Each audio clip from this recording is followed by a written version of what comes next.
Good morning. Andito na po tayo sa Taktak. Babike po tayo dito at least mga isa't kalahating oras. Pwede na. Okay. Good morning! Medyo palusong dito. Mga makaapat na ahon lang tayo dito sa Taktak okay na. Solve na yun. Siguro abutin na ng mahigit isa't kalahating oras yung apat na ahon. Solve na tayo ng pakapawisan na tayo. Ito lang po, hindi na natin kailangan pang lumayo, ano? Kasi minsan may long ride tayo Sabado at Linggo.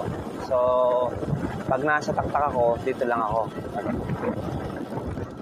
Pwede na, kapag ensayo ng kaunti. Basta araw-araw, makasipa. Okay? Ganda rito guys, so ang daming nagbabike sa umaga. Ayan sila. Ang sasakyan, sariwang hangin. Siyempre, pagtapos natin magbike, marami rin makakain dito. Siyempre, pipili natin kakainin natin yung aking paborito. Tilagang saging at tilagang itlog.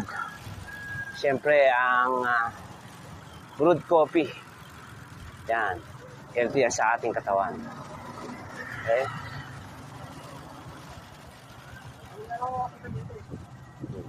Ganda Ganda rito mag-bike.